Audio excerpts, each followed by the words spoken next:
Eco कम करही eco कम करही eco कम करही हेलो ठीक बा। और देवता चित्त न धरई हनुमत से सर्व सुख रही नासी रोग हरे सब पीरा जपति नंदन हनुमत बीरा राम रसायन तुम्हारी पासा सदा रहो रघुपति के दासा सुमिरि पवन सुत पावन नाम वो अपने बस करी राखे इहो लिखल बा कि अतुलित धामम हेम सलाब्दे हम धनुज कृष्णम ज्ञानी नाम अग्रगण्यम सकल गुण निधानम बाणाधीशम रघुपति प्रिय भक्तम बात जातम नमामि। हमने कि यहाँ कोनो काम होला ओकरा पीछे कुछ न कुछ वजह होला। अच्छा लगी लिया 5 हाथ के काहे लिया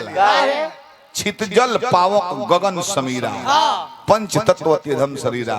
इतना सुंदर शरीर के गोस्वामी जी अधम लिखता है 5 हाथ के लगी लिया कि 5 तत्व से बना रहा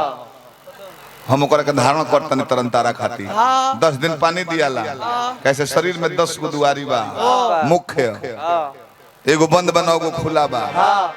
तो 10 दिन पानी दियाला एकादशा होला पिंड दियाला काहे खाती कि आत्मा के सुख चैन मिले। ऐसे कभी कहता रहे कि आत्मा कोनो न कोनो रूप में अगल बगल घूमत रहे केहू 13 दिन कहता केहू कहता कि 13 दिन लगेला ये जीवात्मा के जमलोक के सफर करे में। तो अलग अलग कवि लोग अपन मत दल गरुड़ पुराण में दूसरा लिखल बा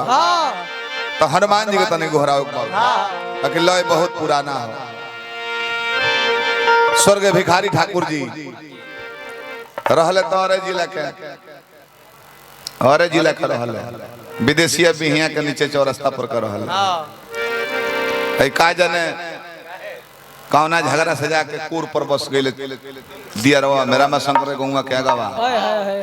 कुतुबपुर दियर में। अब का कारण रहे भगवान जानो न तो रहले औरे जिला के बगीचा के छप्पर में बस गए जुनकर मूर्ति बनल बा भिखारी चौक बनल बा पूरा सजिंदा सहित मूर्ति एगो हैलो सजिंदा बा आज ले लोग के फोटो केहू ना डालल ढोलक वाला तो है भिखारी ठाकुर का मूर्ति बन गइल ए में हमनी के मूर्ति ऐसे लोग बन गइल कि लोग पैसा ना लेऊ ना ए लोग के अगर 600 के जगह 590 दे दो खुदरा निकाल के लो लुकिंग गिलास तो मिलो यहाँ तो 10 गो कम बा ये ना कहे कि 10 गो और दी कितना बा है जी तो ठीक है बा तने फिर से मिला ली गड़बड़ा ली रवे मिला ली ऐसे लोग के मूर्ति ना बनेला चाहे फोटो ना दियाला हमनी के बाकी तनी बार मरो वो तो में गा देव जा एक दिन के साल में आवे के बताओ आइलो रोज रोज संग ही रही तब वो पैसा बढ़ा दिले कोई देख ले बुखार आइला राती है काल हो मत आ जाओ त थूक लगा गिन ले चलो ही जाए भिखारी ठाकुर कल स्वर्ग गायत्री ठाकुर को लयदारी में बोल रहे चाचा केहू बाप बेटा भाई एक संगे सुन ली लाज ना लगी खुशबू बहरियात रहे गीतन से ए बरा जितना 15 लाख में गाओ तलू 16 लाख में वो लोग के गीत बाप बेटा छोड़ दी चाचा भाई भाई छोड़ दी मित्र मित्र छोड़ दी अकेले सुने में लाज लगता मोबाइल में तो कान में ईयरफोन लगा के अकेले ही कुहकता रहे अपन ब्लूटूथ लोग कहता कि भोजपुरी बिगड़ती है कहाँ बिगड़ती है कहीं कहीं बिगड़े ले कहीं कहीं ट्रेनवा चलती है तो को पटरी से नहीं उतर जा का कर रेलवे के चक्का खोल के घर ले लेबो ना बेचल ओही गाय गायकी बा ठाकुर जी कहले रहल ठाकुर जी कहले अच्छा हमारा ईश्वर बाबा जी के सबसे छोट सुपुत्र बानी सबसे छोट बेटा जनार्दन यादव जी जनार्दन भैया हमरा जनार्दन भी आई भोला दानी बनौले रहे छोट नाती गोलू यादव आ गोलू यादव सबसे छोट नाती भले और पिताजी छोड़ के चल गए नहीं आके अपन कृपा दृष्टि परिवार पर आशीर्वाद रखा नहीं गौलर ले ठाकुर जी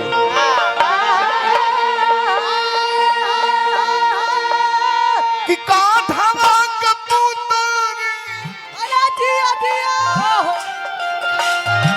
सरगवा से उतरी रे पुतरी तो के लेके ना तो डलबो दियो रे मैं मणैया रे पुतरी तो के लेके डलबो दियो रे मणैया रे पुतरी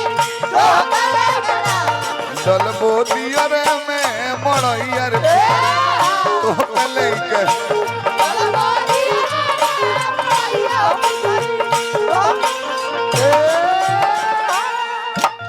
जनार्दन यादव जी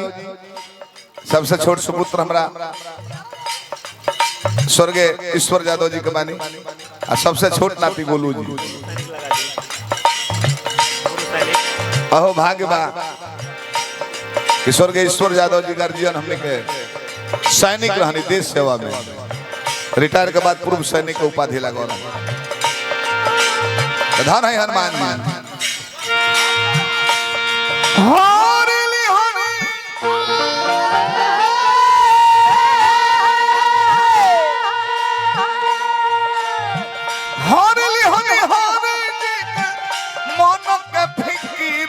महावीर आओ हो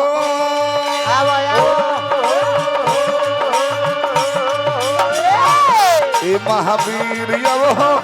चरण में झुकवल बानी सिर ए महावीर आओ हो चरण में झुकवल बानी सिर ए महावीर आओ हो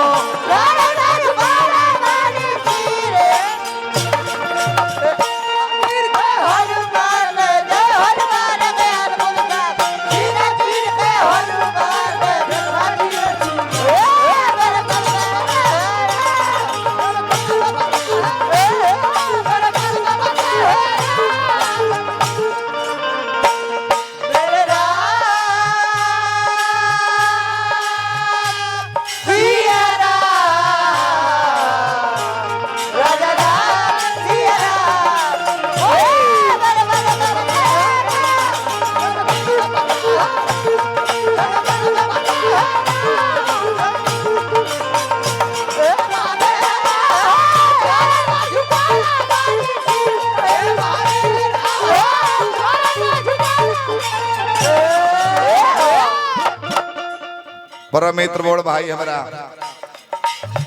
डोका भैया जे क्षेत्र में हमारा के प्रथम बार ले आवे के प्रयास करने बोलावन नहीं फिर 10 मई के लड़कों के बियाह में हम ही आई बानी जा हमारे इनकर अरविंद सिंह अभियंता उर्फ मुकेश जी अरे डोका भैया आई मंचवा पर हम लिखे डोका भैया वो मैं सुनने हरा और बहुत बहुत सुंदर संबंध है जा डोका भैया रो आए वहां के ले लें भर मंचवा पर कहू माला दे के स्वागत करब हरि लेना हरि के मन के फिर कहिया मेघ नादल लक्ष्मण के मरले जहिया सकती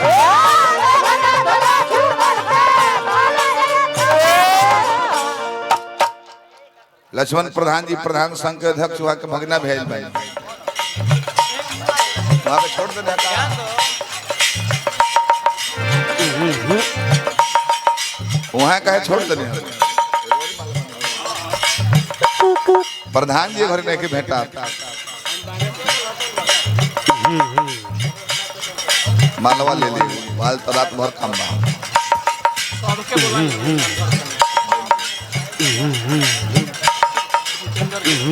जितेंद्र भैया भी आयल बने समाज में धर्मेंद्र भैया विकास ठाकुर बीडीसी आ जाए बार बार हमरो बोला में अनुभव हुई अवार्ड पर्सन गुडू भैया चारों आदमी तने आ जाए हलचल जी संतोष भैया एक बेर आ जाए कि हमारा बेर बेर ना बोला सिलेंडर व्यापारी जी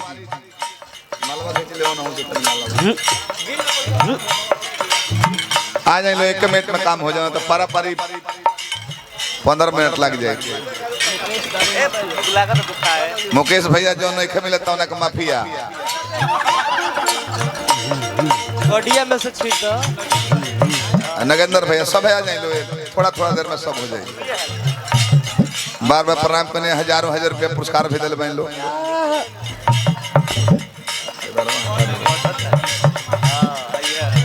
हाँ तब कानून से बचाओ बनू 500 तो दिल बनी भोला दानी बनौले रहे पीछे जे भी भाई थोड़ा सा बैठ जे भी भाई खड़ा बा बैठ जाओ जितने भी मेरे बड़े छोटे भाई हैं कृपया आप लोग बैठ जाए ताकि पीछे जो भी लोग बैठे हैं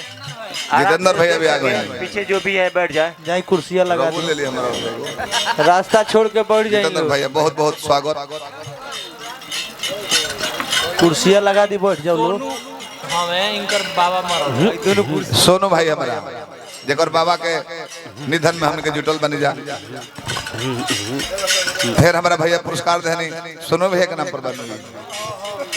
भोला दानी बनौले रहे पद प्रतिष्ठा में 4 चांद लगा रहे। ढोलको बाजे हमारा एगो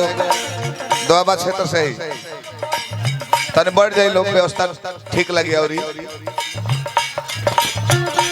बाकी कुर्सी आगे बा पीछे बैठलू पर तो दिखते हो देख ली लो अपन जगह देख के। संतोष भैया तने आ जाए दोआबा क्षेत्र से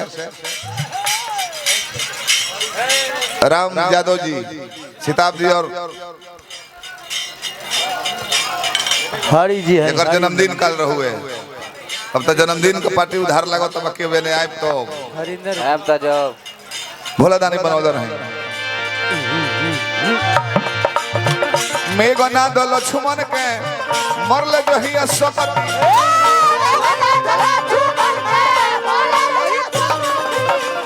ओह दिन देखौनी बाबा आपन भगती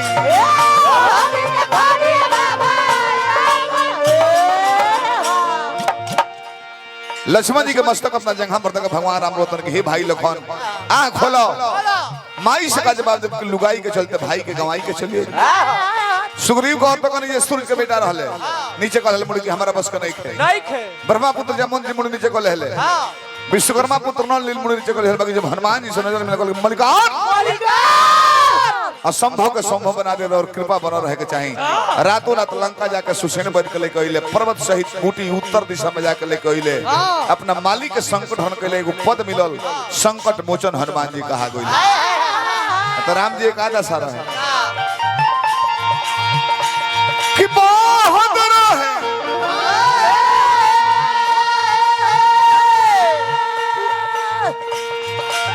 बहुत रहे रोहनी रघुवीर ये महावीर अब हो ए महावीर हो चरण में झुकवल बानी श्री ए महावीर हो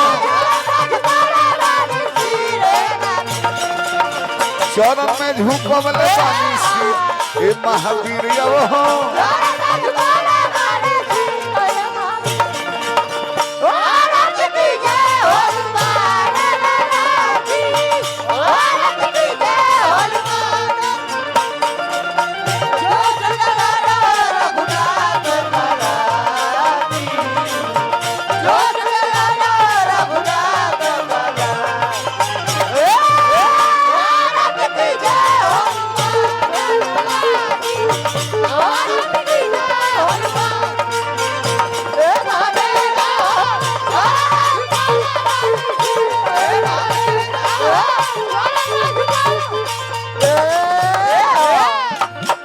अंतिम पद कह दो रोके के बाद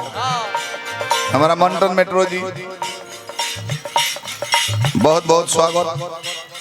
हमारा शिष्य बड़े बहुत सुंदर गावता रहे और के क्षेत्र के भी बड़े बढ़िया क्षेत्र धतुरी टोला भोला दानी बनौले रहे हार्दिक शुभकामना कतना ले करी कॉपी राउरे बनाई एक बार भोला जी से कोई नहीं लड़ाई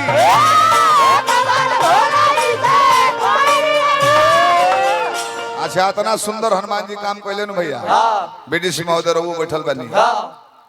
आ तबो 2-4 गो बानर शिकायत वाला तैयार हो गए जीआर स्वामी के प्रवचन में हम सुन रहे रवा प्रधान बन जाई बीडीसी बन जाई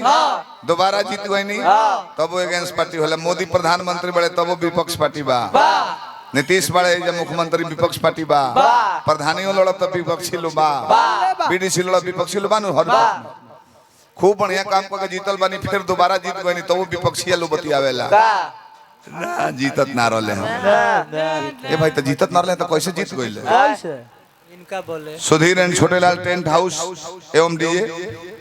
धतुरी टोला सोन की भाट हमारा बलिया से पुरस्कार दल बनी हार्दिक शुभकामना बा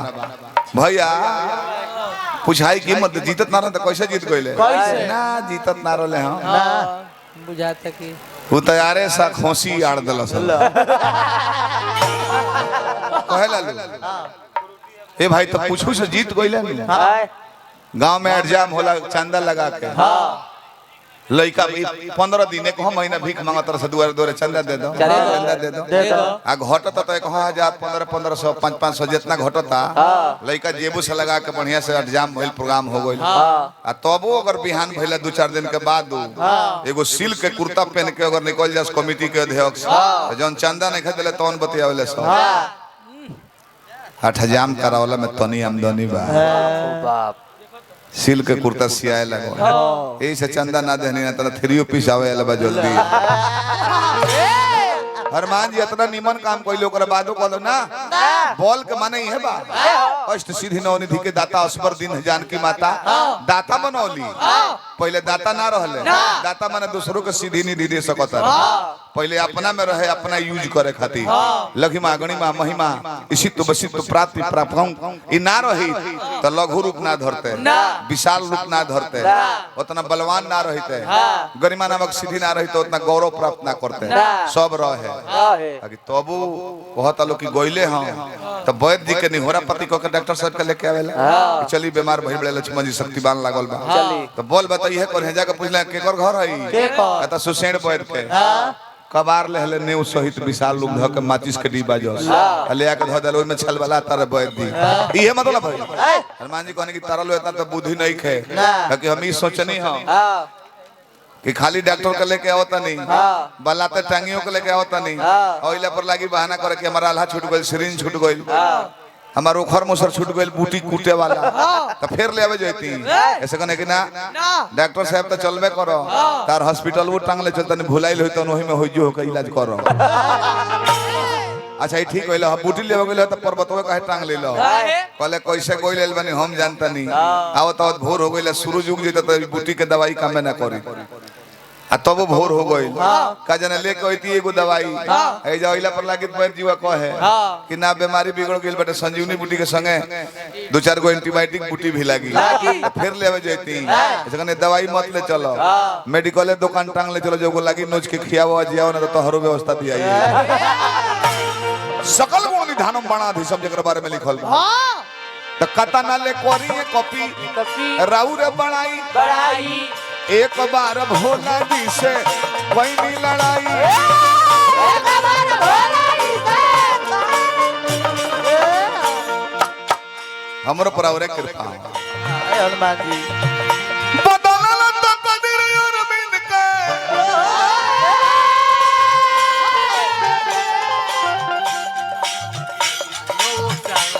डोका भैया हमरा पुरस्कार दिला बने हमरा कृष्णा जी के मामा जी भी हमने के परम मित्र भी हैं भावी प्रधान प्रत्याशी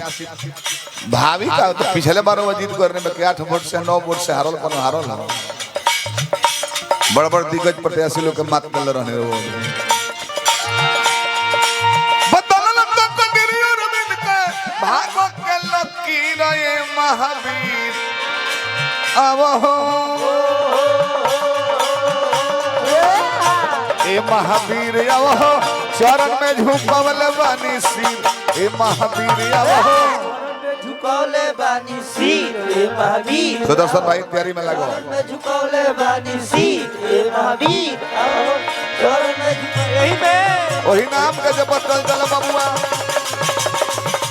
स्वर्ग भिखारी ठाकुर जी अपना जवानी में जपत रहनी नाम यही भाव में अरे मोला